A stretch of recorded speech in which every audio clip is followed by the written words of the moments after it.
Assalamualaikum warahmatullahi wabarakatuh. Halo teman-teman, perkenalkan nama saya Dewi Fatmawati dengan NIM 212303101029 dari kelas 1B. Di sini saya akan menjelaskan tentang anatomi fisiologi sistem muskuloskeletal. Oke, pertama-tama saya akan membahas pembahasan yang akan dibahas pada video ini. Pertama, tulang, sendi, otot, tendon, bursa, ligamen, dan kartilago. Rangka. Nah, pembahasan pertama ialah tentang rangka. Sebelum kita membahas bagian-bagian rangka, alangkah baiknya kita membahas tentang apa sih rangka itu. Nah, rangka merupakan susunan tulang-tulang yang saling berhubungan satu sama lain sehingga membentuk tubuh. Nah, fungsi rangka itu sendiri ialah pertama memberikan bentuk tubuh dan menegakkan tubuh, selanjutnya sebagai tempat melekatnya otot, sebagai pelindung organ-organ dalam tubuh, tempat menghasilkan sel darah merah, tempat pembentukan sumsum kuning, menyimpan mineral sebagai fungsi imunologis. Nah, itulah pengertian rangka dan fungsinya. Setelah kita mengetahui pengertian rangka dan fungsinya, selanjutnya kita akan membahas tentang bagian-bagian rangka dan fungsinya. Nah, terlihat pada gambar, saya sudah memberikan simbol pada nama-nama tulang pada rangka dengan simbol A, B, C, dan seterusnya. Nah, yang pertama kita akan membahas yang A, tulang tengkorak atau skulu. Fungsi utama tulang tengkorak atau skulu ini melindungi organ otak. Nah, selain melindungi organ otak,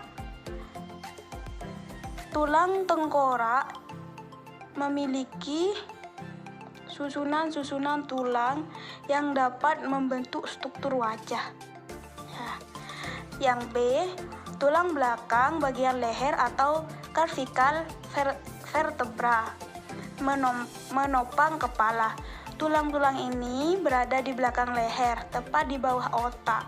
Tak hanya untuk menopang kepala dan leher, bagian atas tulang belakang yang berbentuk C ini juga mendukung kemampuan Anda untuk memutar, memiringkan, dan menganggukkan kepala. Yang C, tulang selangka atau clavicle. Tulang selangka terletak di kanan dan kiri dada bagian atas, tepat di bawah leher. Nah, bentuk tulang ini adalah memanjang dan posisinya melintang. Tulang ini menghubungkan tulang dada dengan lengan. Salah satu fungsi penting tulang selangka adalah menopang lengan agar bisa bergerak secara leluasa. Nah, yang D, tulang belikat atau scapula. Tempat tersambungnya 3 jenis sendi, yaitu sendi bahu, sendi sternoclavicularis, dan sendi acromioclavicular. Karena menghubungkan tulang-tulang di bahu, dada, dan leher, tulang belikat dapat menstabilkan postur tubuh. Yang E, tulang dada atau sternum. Fungsinya adalah melindungi organ penting pada tubuh seperti paru-paru, jantung, hati, dan organ lainnya yang ada di sekitar dada. F, tulang rusuk atau ribs. Tulang rusuk merupakan struktur utama dari rongga dada yang melindungi organ vital dada, yakni jantung dan paru-paru. Meski begitu, fungsi utama dari tulang rusuk ialah membantu pernafasan. Yang J, tulang belakang atau vertebra. Tulang punggung memberikan struktur dan menyokong tubuh serta melindungi saraf tulang belakang. Saraf tulang belakang terdiri dari saraf-saraf yang mengirimkan dan menerima pesan antara otak dan tubuh, sehingga memungkinkan fungsi organ yang sehat serta pengendalian gerakan. Yang K, gelang panggul atau pelvic. Gelang panggul adalah bagian tubuh dengan bentuk menyerupai baskom atau basin dengan tepi yang melebar pada kedua sisi. Fungsi dari tulang panggul adalah menyokong berat badan, menyeimbangkan badan saat diam, duduk, dan bergerak, menyediakan otot dan ligamen untuk bergerak. Yang L, tulang selangkang atau sakrum. Sakrum merupakan tulang yang bentuknya menyerupai segitiga atau kurva yang dibentuk oleh 5 tulang belakang yang menyatu. Sakrum menjadi tempat menyatunya tulang punggung. Nah, M, koksiks atau koksik ialah tulang ekor atau koksis atau disebut juga tulang sulbi, adalah bagian paling ujung dari kolom tulang belakang pada primata tak berekor. Nah, tulang ini berperan dalam menahan beban dan menjadi pusat gravitasi yang baik. Yang N, tulang pergelangan tangan atau karpal. Tulang pergelangan tangan berfungsi sebagai penghubung antara tulang tangan dengan tulang lengan bawah. Tulang telapak tangan berfungsi sebagai penghubung antara tulang pergelangan tangan dan jari-jari tangan. Nah, O, tulang telapak tangan atau metakarpal. Tulang telapak tangan memiliki fungsi untuk menggenggam, meraba, dan melakukan gerakan-gerakan tertentu seperti mencubit, menulis, menjahit, dan lain sebagainya. P, tulang jari tangan atau palange. Fungsi dari tulang jari adalah memberi struktur pada telapak tangan. Setiap tulang jari terdiri dari 3 bentuk dan hanya ibu jari yang memiliki 2 tulang pembentuk. Pada tulang jari terdapat 3 sendi yang memungkinkan jari untuk menekuk dan meregang ke satu arah. Yang Q, tulang paha atau femur. Tulang paha atau femur adalah tulang terbesar dan terkuat. Oleh sebab itu, fungsi tulang paha membuat manusia dapat berjalan dan menyokong tubuh yang sangat berat. Yang R, tulang tempurung lutut atau patella. Tulang tempurung lutut memiliki fungsi sebagai penyambung otot paha bagian depan dengan tulang kering. S, tulang betis atau fibula.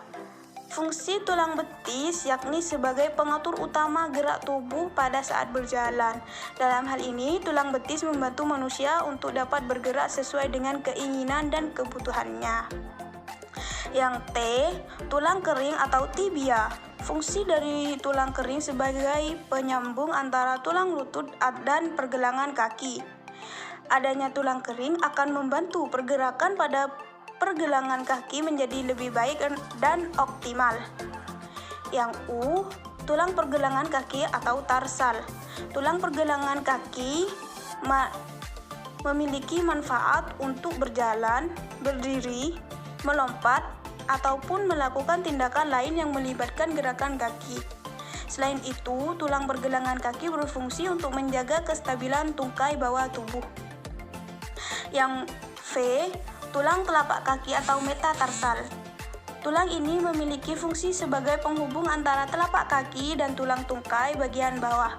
Tulang telapak kaki berfungsi untuk aktivitas bergerak manusia seperti berdiri, berjalan, dan bergerak ke tempat lain. Yang terakhir, tulang jari kaki atau palange. Selain berfungsi sebagai tumpuan berat badan, fungsi tulang jari kaki lainnya adalah sebagai penjaga keseimbangan ketika Anda bergerak, terutama saat berjalan atau berlari.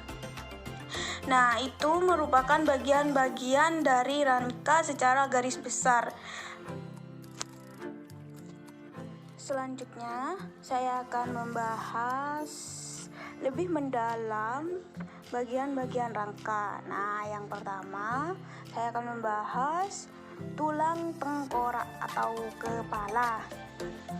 Nah, sama seperti sebelumnya, saya telah memberikan simbol A, B, C, dan seterusnya. Nah, mari kita mulai saja. Yang A, nasal bone. Nasal bone adalah tulang hidung. Tulang hidung berfungsi untuk mengikat tulang rawan yang membentuk kontur hidung manusia. Nah, jumlah tulang hidung ada 2, yaitu di kanan dan di kiri. Yang B, frontal bone atau tulang dahi. Fungsi utama dari tulang dahi adalah untuk melindungi otak, sekaligus menopang struktur kepala termasuk rongga hidung dan mata. Jumlah tulang dahi ialah 1. Yang C, parietal bone. Tulang parietal merupakan sepasang tulang pipi yang terletak di kedua sisi kepala, tepatnya di belakang tulang depan. Tulang ini sering disebut juga dengan tulang ubun-ubun. Nah, lobus parietal atas yang mengendalikan sensasi seperti sentuhan, tekanan, nyeri, dan suhu. Lobus ini juga mengendalikan orientasi spasi atau pemahaman tentang ukuran, bentuk, dan arah. Lobus temporal yang bagian samping mengendalikan indera pendengaran, ingatan, dan emosi. Nah, tulang parietal ini terdiri dari 2 tulang, yaitu tulang di bagian kanan dan kiri. Yang D, temporal bone. Nah, temporal bone ini juga disebut dengan tulang pelipis, sangat berperan penting dalam proses pendengaran dan keseimbangan tubuh. Tidak hanya melindungi otak, tulang pelipis juga menjaga saraf-saraf yang berfungsi dalam pendengaran dan keseimbangan. Nah, jumlah tulang pelipis ada 2, terdapat di kanan dan kiri kepala. Selanjutnya yang E, sphenoid bone. Tulang ini mencakup lebar tengkorak dan membentuk sebagian besar dasar tengkorak manusia, sama seperti tulang kepala lainnya. Tulang sphenoid ini memiliki fungsi untuk melindungi struktur otak dan saraf. Nah, jumlah tulang sphenoid ialah 1. Yang F, zigomatik. Tulang zigomatik juga disebut dengan tulang pipi. Nah, tulang pipi terikat dengan beberapa tulang wajah lainnya, termasuk tulang hidung, tulang rahang, dan tulang di depan telinga. Bagian bawah tulang pipi turut berperan dalam membantu pergerakan mulut. Nah, sedangkan bagian atas tulang pipi menghubungkan tulang wajah ke bagian atas tengkorak. Jumlah tulang pipi adalah 2, di kanan dan kiri. Yang G, maksila atau rahang atas. Nah, tulang rahang atas membantu menegaskan bentuk wajah. Selain itu, tulang ini merupakan tempat tumbuhnya gigi atas serta membentuk langit-langit mulut dan bagian bawah rongga mata. Dengan begitu, tulang ini berperan besar dalam mendukung proses mengunyah dan berbicara. Jumlah tulang maksila adalah 2. Nah, yang H, mandibula atau rahang bawah. Sama dengan tulang rahang atas, tulang rahang bawah juga membantu menegaskan bentuk wajah. Nah, selain itu, tulang ini merupakan tempat tumbuhnya gigi bawah. Nah, dengan begitu pula, tulang ini juga berperan besar dalam mendukung proses mengunyah. Yang I, occipital bone. Tulang kepala belakang terhubung dengan ruas tulang belakang yang pertama dan membentuk persendian atlanto-occipital. Persendian tersebut membantu untuk bisa mengangguk dan menggelengkan kepala. Uniknya, tulang kepala belakang juga membantu pergerakan badan, keseimbangan, kelenturan, dan stabilitas tubuh.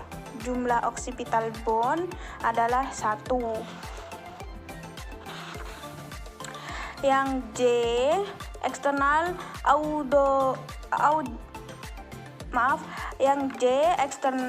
auditory canal. Fungsi saluran atau liang telinga ini adalah untuk menyalurkan suara atau bunyi ke telinga bagian tengah. Nah, yang K, mastoid process. Nah, fungsi tulang mastoid adalah melindungi struktur dalam telinga, mengatur tekanan, serta melindungi tengkorak ketika terjadi cedera. Bentuk tulang mastoid tidak padat, namun seperti spons. Nah, yang L, styloid process. Proses styloid merupakan bagian menonjolkan tulang dan biasanya bekerja sebagai titik keterikatan untuk otot, tendon, dan ligamen.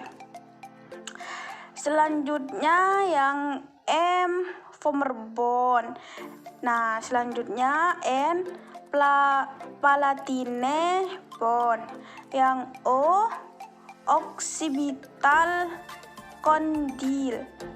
Nah, occipital condyle merupakan tonjolan under surface dari tulang occipital di vertebra yang berfungsi dalam artikulasi dengan aspek superior dari atlas vertebra. Nah, yang P, foramen magnum. Foramen magnum berfungsi menghubungkan tulang belakang dengan tulang tengkorak. Nah, itu adalah bagian-bagian dari tulang tengkorak. Dapat dilihat dari gambar tulang tengkorak, penampakan depan, samping, dan penampakan dari bawah. Nah, setelah tulang tengkorak, kita lanjut menuju ke tulang belakang. Nah, pada tulang belakang terdapat cervical. Nah, pada bagian atas terdapat cervical. Nah, 7 tulang belakang pertama dari atas disebut dengan cervical. Tulang-tulang ini berada di belakang leher, tepat di bawah otak. Tak hanya untuk menopang kepala dan leher, bagian atas tulang belakang yang berbentuk C ini juga mendukung kemampuan untuk memutar, memiringkan, dan menganggukkan kepala. Dapat dilihat dari gambar, tulang servikal diberi simbol C1 sampai C7. Nah, selanjutnya tulang torakal. Nah, tulang torakal ini disebut juga dengan tulang belakang bagian tengah.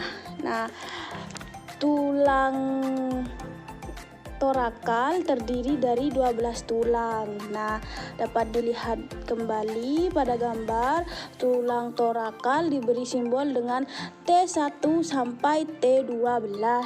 Nah, selanjutnya tulang lumbal. Nah, tulang lumbal menopang bagian atas tulang belakang dan terhubung ke panggul. Tulang-tulang ini menanggung sebagian besar berat badan serta tekanan saat mengangkat atau membawa barang. Nah, terdapat 5 tulang pada tulang lumbal. Nah, pada gambar diberi simbol dengan L1 sampai L5. Nah, selanjutnya tulang sakrum. Nah, tulang sakrum merupakan tulang yang bentuknya menyerupai segitiga atau kurva yang dibentuk oleh 5 tulang belakang yang menyatu. Sakrum menjadi tempat menyatunya tulang punggung.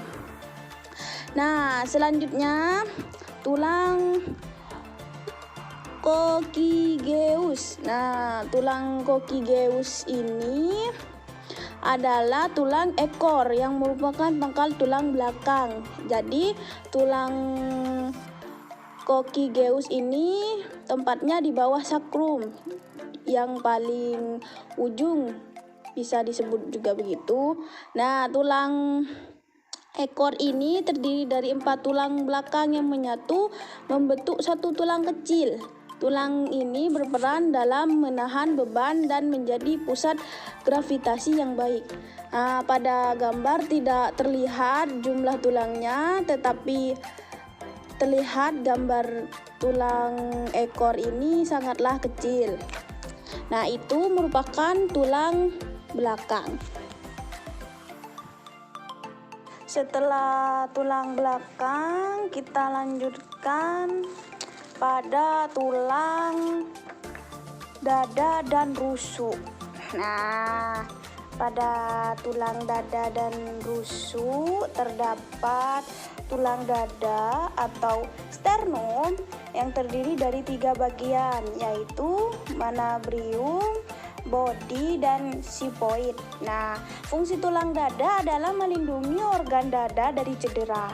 Nah, jantung dan paru-paru menjadi organ dada yang sangat dijaga oleh tulang dada. Nah, selanjutnya tulang rusuk. Tulang rusuk dibagi menjadi 3 bagian, yaitu tulang rusuk sejati yang terdiri dari 7 pasang tulang, tulang rusuk palsu terdiri dari 3 pasang tulang, dan tulang rusuk melayang terdiri dari 2 pasang tulang. Nah, apabila dijumlah terdapat 24 tulang rusuk. Pada tulang rusuk terdapat juga kartilago kostal. Nah, kartilago kostal adalah batang tulang rawan hialin yang berfungsi untuk review, memperpanjang tulang rusuk depan, dan berkontribusi elastisitas dinding dada. Tulang rawan kostal hanya ditemukan di ujung anterior tulang rusuk. Nah, memberikan ekstensi medial. Nah, itulah tulang dada dan tulang rusuk. Selanjutnya, setelah dari tulang dada dan rusuk, kita akan membahas tulang lengan. Nah, tulang lengan bagian atas, paling atas, ialah clavikula atau selangka. Tulang selangka terletak di kanan dan kiri dada bagian atas, tepat di bawah leher. Bentuk tulang ini adalah memanjang dan posisinya melintang, menghubungkan tulang dada dan lengan. Salah satu fungsi penting tulang selangka adalah menopang lengan agar bisa bergerak. Nah, selanjutnya ke bawah, skapula atau tulang belikat.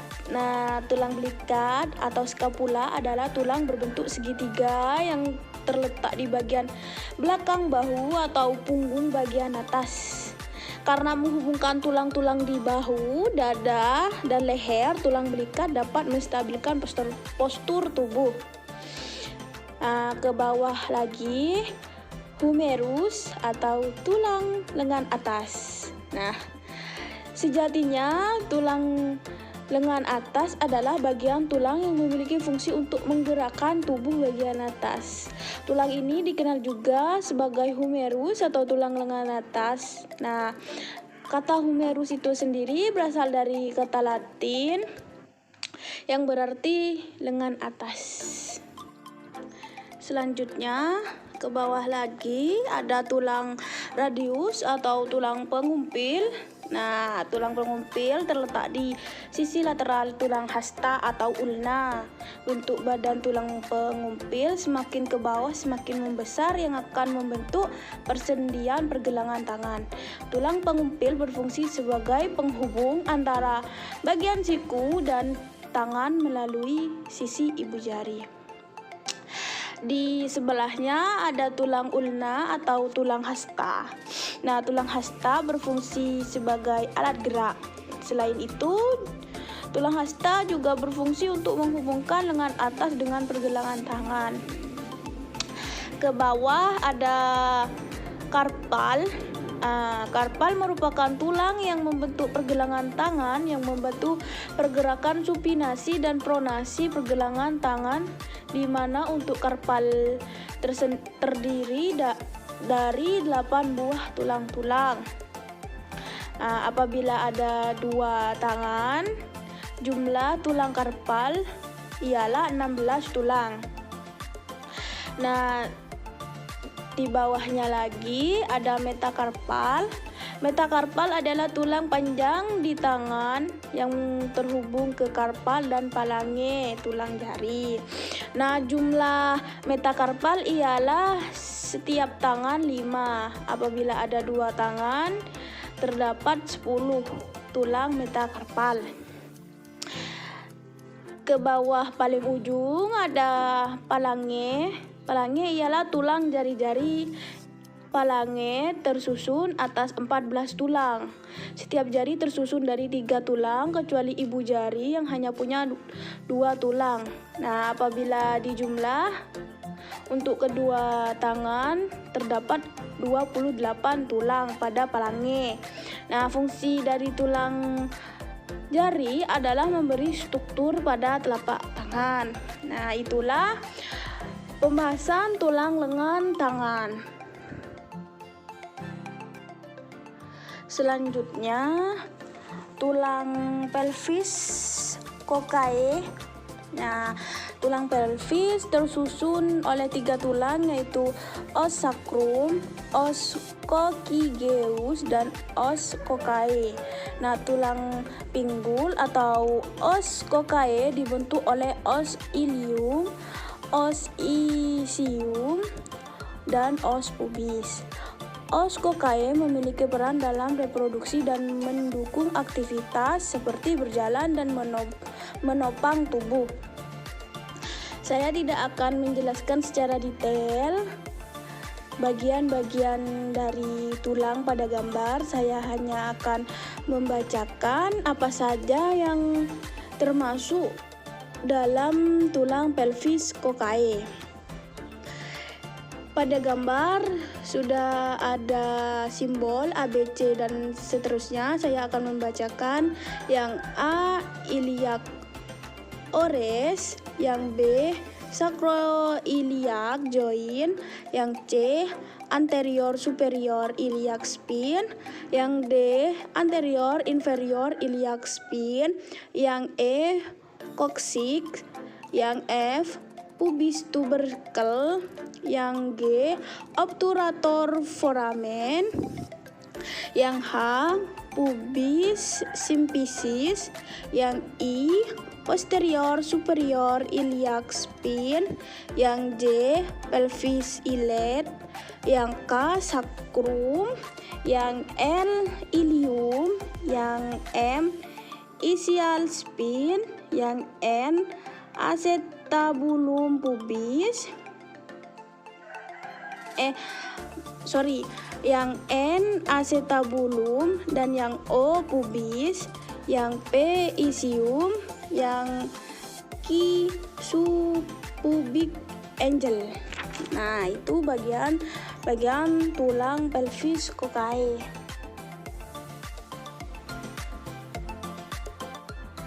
Selanjutnya kita akan membahas tulang paha dan kaki.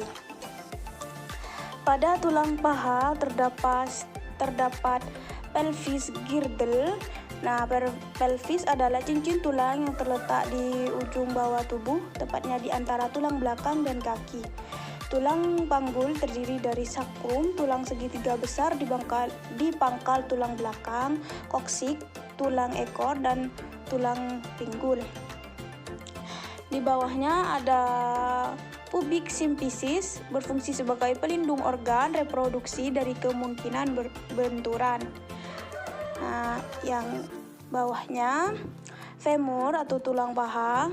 Nah, nama Latin dari tulang paha adalah femur. Nah, tulang ini merupakan tulang terpanjang yang dimiliki oleh manusia dan juga berfungsi dalam menghubungkan bagian pinggul dengan lutut.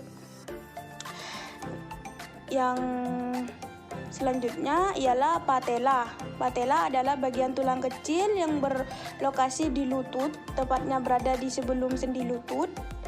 Peran patella sebagai pendukung kaki untuk bergerak dan berdiri. Caranya dengan mengurangi tekanan pada sendi lutut dan tulang rawan pembungkus tulang pada sendi. Selanjutnya tibia atau tulang kering. Tibia biasanya disebut dengan tulang kering. Nah, tibia tergolong tulang panjang. Tibia merupakan tulang terbesar kedua di tubuh yang letaknya di bagian depan kaki. Fungsi utama dari tulang kering sebagai penyambung antara tulang lutut dan pergelangan kaki. Adanya tulang kering akan membantu pergerakan pada pergelangan kaki menjadi lebih baik dan optimal. Selanjutnya ada fibula atau tulang betis. Nah, fibula berada di tungkai bawah yang dihubungkan melalui ligamen dengan ujung tulang kering. Nah, kedua tulang ini berfungsi untuk menstabilkan tubuh ketika berdiri, menyangga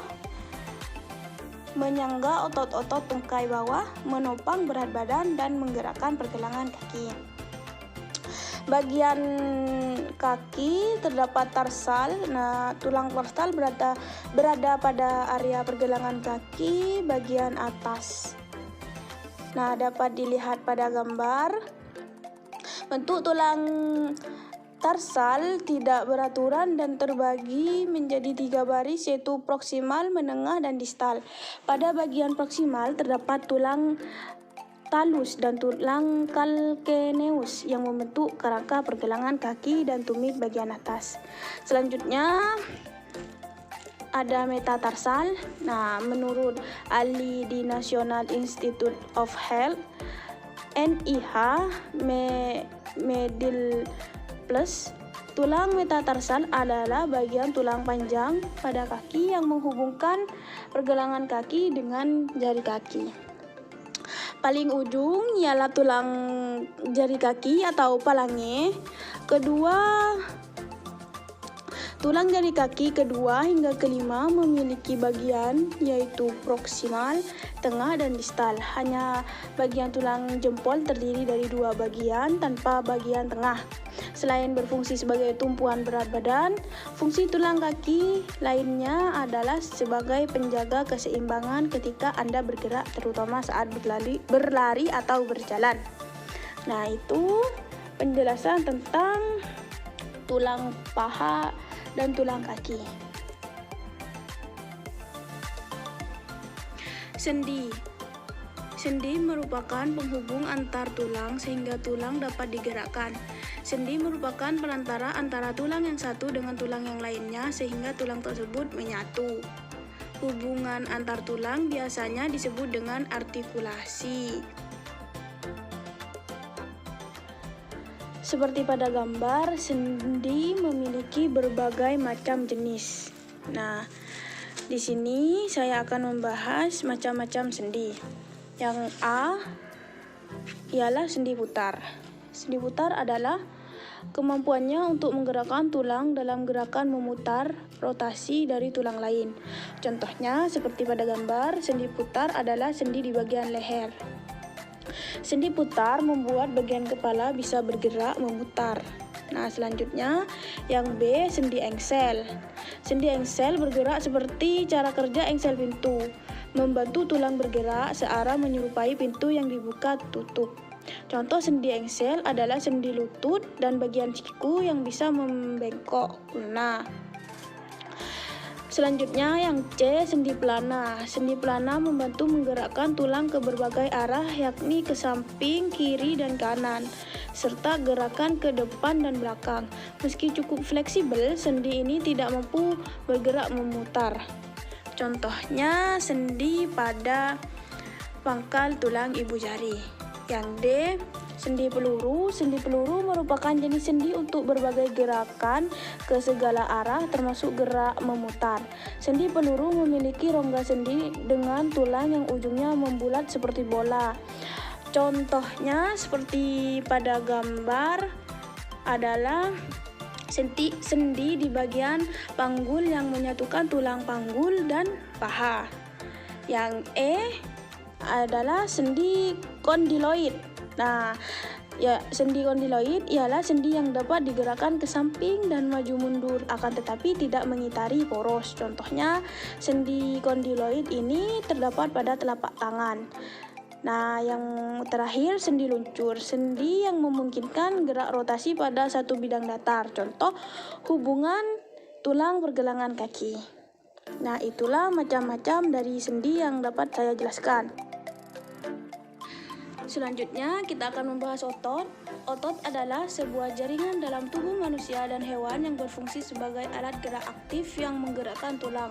Otot diklasifikasikan menjadi 3 jenis, yaitu otot lurik, otot polos, dan otot jantung. Otot menyebabkan pergerakan suatu organisme maupun pergerakan dari organ dalam organisme tersebut. Oke, selanjutnya saya akan membahas otot-otot pada tubuh manusia. Seperti dapat kita lihat pada gambar, saya telah memberikan simbol A, B, C, dan seterusnya agar lebih mudah untuk dapat kita pahami. Nah, untuk lebih detailnya saya akan menjelaskan. Yang pertama A, otot pectoralis major. Nah, otot Pectoralis major adalah otot tebal berbentuk seperti kipas dan terletak di anterior dari dinding dada. Otot ini membentuk dada pada pria dan terletak di bawah payudara pada wanita. Otot ini membantu gerakan aduksi dan endorotasi tulang humerus dan menarik skapula ke arah ventral dan kaudal. Yang B. Deltoid. Otot deltoid adalah otot yang membentuk struktur bulat pada bahu manusia. Dinamakan deltoid sebab bentuknya mirip seperti alfabet Yunani delta atau segitiga. Otot ini sering digunakan untuk melakukan suntikan intramuskular. Yang C. Bicep. Bicep adalah otot pada bagian depan lengan atas. Bicep terdiri dari short head dan long head yang bekerja sebagai otot tunggal. Bicep melekat pada tulang lengan melalui jaringan ikat tendon. Tendon yang menghubungkan otot bicep ke sendi bahu di dua tempat disebut dengan tendon bicep proksimal. Gunanya untuk melakukan gerakan menarik dan merentangkan siku. Sedangkan otot tricep berada di lengan atas bagian belakang dan samping. Otot ini berfungsi membantu meluruskan lengan. Yang D. Palmaris longus. Palmaris longus adalah sisa otot yang dulu digunakan oleh nenek moyang manusia untuk memanjat pohon dan mencengkram. Tetapi semenjak manusia bisa berjalan dengan tegak sekitar 3,2 juta tahun yang lalu, otot ini tidak digunakan lagi. Flexor. Yang E. Flexor carpi radialis. Flexor carpi radialis adalah otot dari manusia lengan yang bertindak untuk melenturkan dan menculik para lengan. Yang F. Brachioradialis adalah otot dari lengan bawah yang flexel lengan bawah siku. Ia juga mampu melakukan pronasi dan supinasi tergantung pada posisi lengan bawah. Yang G. Flexor digitorum superficialis. Otot flexor digitorum superficialis adalah otot flexor ekstrinsik pada jari tangan. Fungsi utama flexor digitorum superficialis ini adalah fleksi falang tengah dari 4 jari, tidak termasuk ibu jari, pada sendi interphalangeal proksimal. Namun pada di bawah tindakan lanjutan juga melenturkan sendi metacarpophalangeal dan sendi pergelangan tangan. Yang H. Lubrikal. Otot-otot lubrikal dengan bantuan otot-otot interoseus secara bersamaan melenturkan sendi metacarpophalangeal sambil memperpanjang kedua sendi interphalangeal dari jari yang dimasukkannya. Lubricals digunakan selama upstroke dalam menulis. Yang I. Gluteus medius. Otot gluteus medius sendiri merupakan otot yang berperan penting dalam pergerakan pinggul. Karena otot ini kurang terlatih, maka bagian tersebut akan lebih mudah cedera. Duduk terlalu lama akan membatasi aliran darah dan menyebabkan amnesia gluteal. Yang J. Tensor fasciae latae. Otot dari paha bersama dengan gluteus maximus, ia bekerja pada pita iliotibial dan berlanjut dengan saluran iliotibial yang menempel pada tibia. Otot membentuk menjaga keseimbangan panggul saat berdiri, berjalan, atau berlari. Nah, yang K. Rectus femoris. Otot rectus femoris adalah salah satu dari 4 dalam paha depan otot dari tubuh manusia. Yang lainnya adalah vastus medialis, vastus intermedius sedalam rectus femoris, dan vastus lateralis. Keempat bagian otot paha depan menempel pada patella tutup lutut oleh tendon paha depan. Kemampuan otot untuk melenturkan pinggul dan memperpanjang lutut dalam Nah, kemampuan otot ini untuk melenturkan pinggul dan memperpanjang lutut dapat dikompromikan dalam posisi ekstensi pinggul penuh dan fleksi lutut karena insufisiensi pasif. Yang L, pectineus adalah salah satu otot yang terutama bertanggung jawab untuk fleksi pinggul, ini juga menambah paha. Yang M, sartorius, jenis otot manusia terpanjang adalah sartorius. Otot tipis panjang yang membentang sepanjang paha atas lalu menyilangkan kaki ke bagian lutut. Nah, fungsi utama dari otot sartorius adalah fleksi dan adduksi lutut. Masih banyak macam dari jenis otot. Nah, yang N, adduktor longus. Adduktor longus adalah otot rangka yang terletak di paha, salah satu otot adduktor pinggul. Fungsi utamanya adalah untuk mengaduksi paha dan dipersarafi oleh saraf obturator. Nah, selanjutnya yang O, gracilis adalah otot paling dangkal di media sisi paha. Otot ini tipis dan rata, lebar di atas, sempit dan meruncing di bawah. Otot aduksi, rotasi medial dengan fleksi pinggul, rotasi lateral dan fleksi pinggul seperti di atas dan juga membantu fleksi lutut. Yang P, tibialis anterior. Tibialis anterior adalah otot manusia yang berasal sepanjang bagian atas 2/3 dari lateralis permukaan tibia dan menyisipkan ke dalam medial runcing dan pertama metatarsal tulang kaki. Otot ini bertindak untuk dorsofleksi kaki. Otot ini sebagian besar terletak di dekat tulang kering.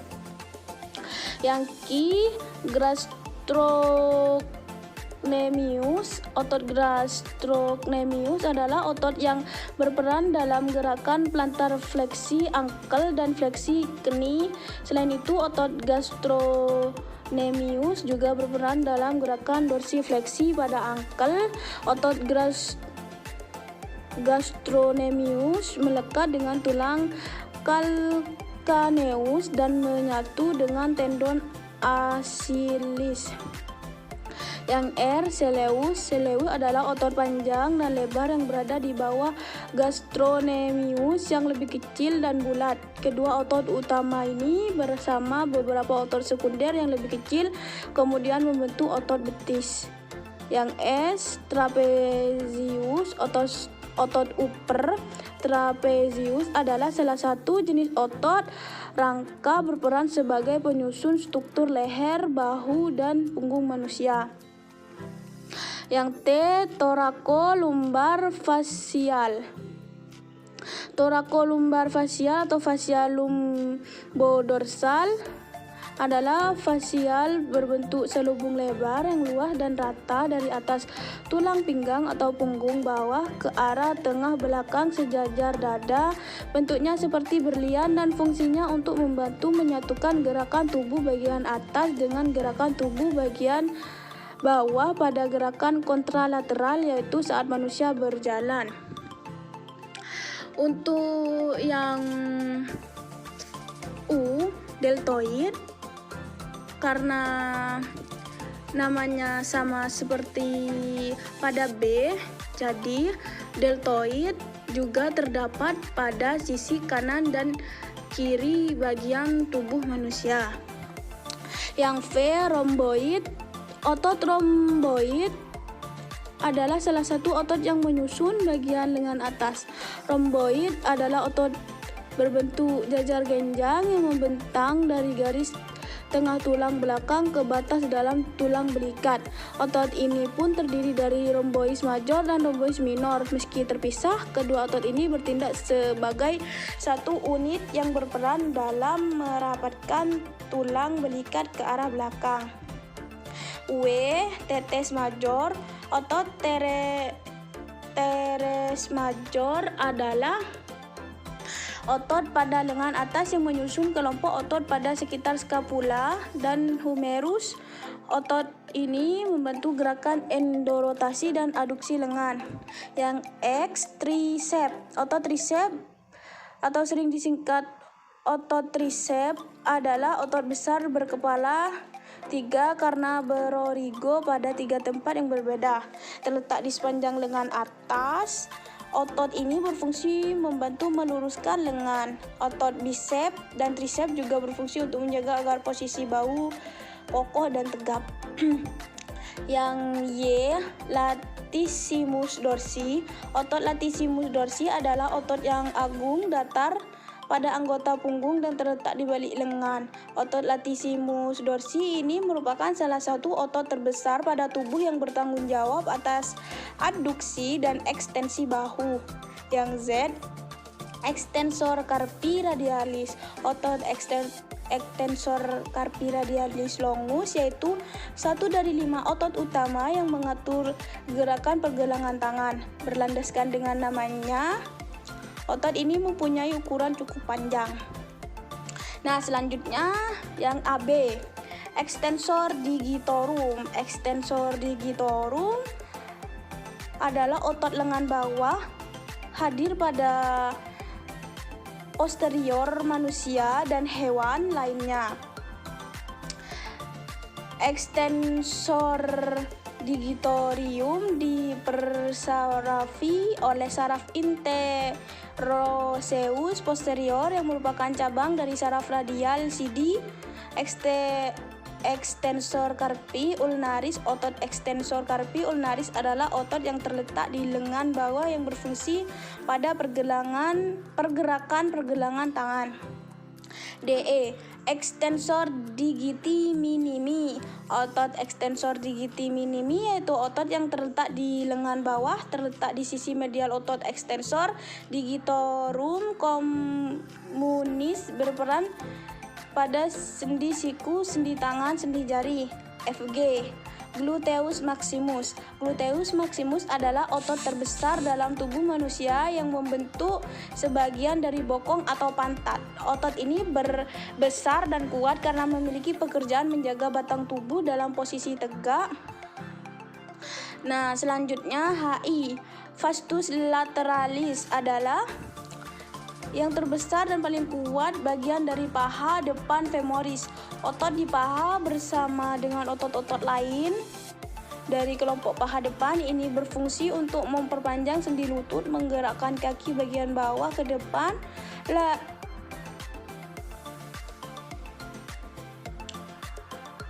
Selanjutnya JK gracilis sama dengan O namanya. Jadi gracilis terdapat pada bagian depan tubuh dan belakang tubuh. Nah, selanjutnya LM, semimembranosus.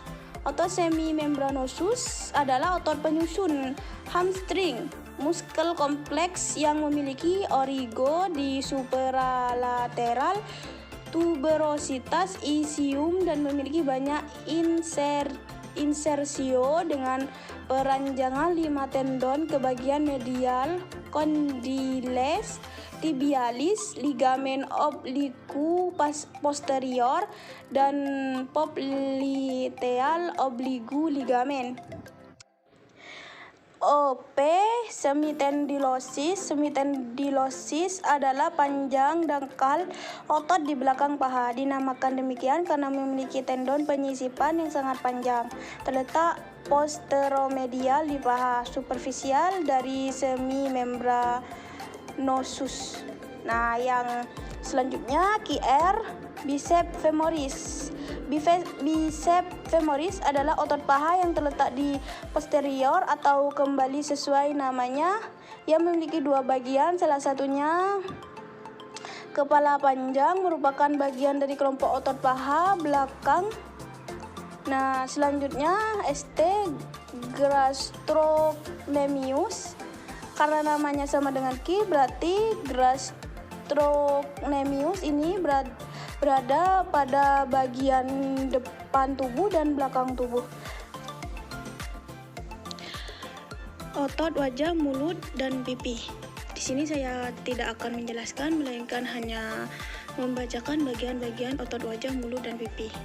Otot wajah, mulut, dan pipi terdiri dari frontalis, temporoparietalis, corrugator supercilii, procerus nasalis, orbicularis oris, risorius, platysma mentalis atau CAT, galea, aponeurotica, temporoparietalis, temporalis, orbicularis oculi, levator labii superioris, zygomaticus, ada minor dan major, masseter, buccinator, depressor anguli oris, depressor labir inferioris, trapezius, platysma. Itu bagian otot wajah, mulut, dan pipi. Selanjutnya ada otot leher dan lengan yang terlihat dari depan. Otot leher: A. Musculus masseter, B. Sternomastoideus, C. Platysma, yang D. Trapezius. Nah, untuk otot lengan ada A. Deltoideus, B. Pectoralis major, yang C. Bicep, yang D. serratus anterior, yang E. obliquus externus, yang F. pectoralis minor, yang G. bicep caput longum, yang H. bicep caput brevis, yang I. brachialis. Oke, selanjutnya otot perut ada latissimus dorsi, serratus anterior, rectus abdominis, rectus sit, iliac crest, inguinal ligament, pectoralis major, rectus abdominis covered by sit, linea alba, umbilicus external oblique, dan yang paling bawah inguinal canal. Selanjutnya ada otot pinggul, yang A. gluteus maximus, B. gluteus medius, C. piriformis, D. superior gemellus, yang E. quadratus femoris, yang F. sciatic nerve. Selanjutnya ada otot kaki, ada head of fibula, tibialis posterior, fibularis longus, flexor hallucis longus, flexor digitorum longus, fibularis brevis, ada tendon of fibularis brevis, ada tendon of fibularis longus.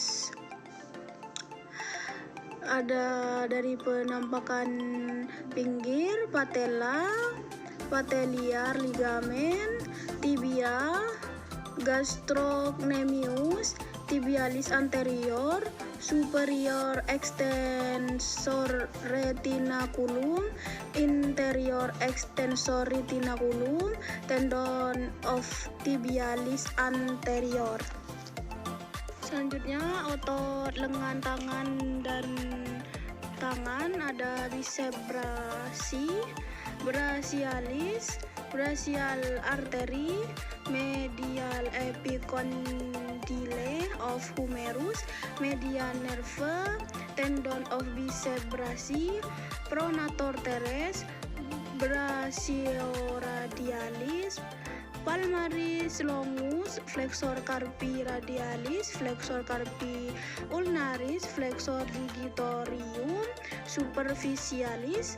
Nah, pada tangan ada flexor retinaculum, metacarpals, tendon of flexor digitorum superficialis, tendon of flexor digitorum profundus.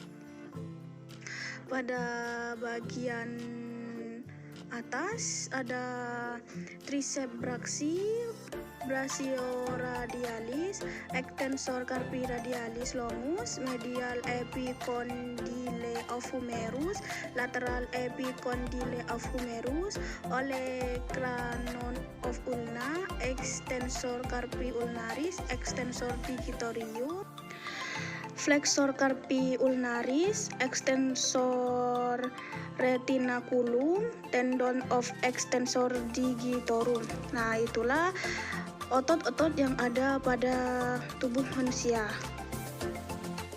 Selanjutnya ada tendon. Tendon adalah jaringan yang keras tetapi fleksibel.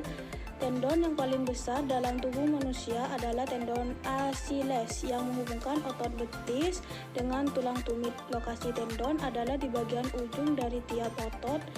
Tendon juga disebut sinew atau urat, adalah sekumpulan jaringan ikat berserat kuat yang menghubungkan jaringan otot dengan tulang. Jaringan ini cukup kuat untuk menahan tegangan.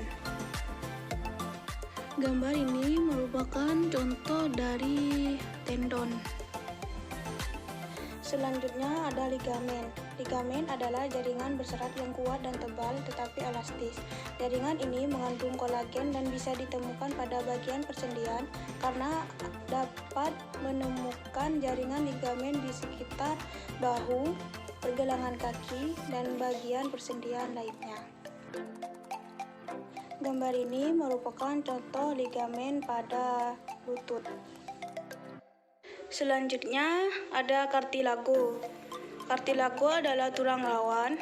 Nah, tulang rawan merupakan sejenis jaringan ikat lentur yang terdapat di berbagai anggota badan manusia maupun hewan, termasuk sendi di antara tulang sangkar rusuk, telinga, hidung, saluran tenggorokan, dan cakram intervertebra. Gambar ini merupakan contoh dari kartilago. Yang terakhir adalah bursa. Bursa merupakan kantung cairan atau biasanya disebut dengan bursa, berfungsi sebagai bantalan di antara tulang dan tendon. Bantalan tersebut memiliki fungsi agar tulang, sendi, dan otot tidak bergesekan satu sama lain saat bergerak. Nah, ini merupakan contoh dari bursa pada lutut dan bahu. Sekian dari saya, terima kasih, kurang lebihnya mohon maaf. Wassalamualaikum warahmatullahi wabarakatuh.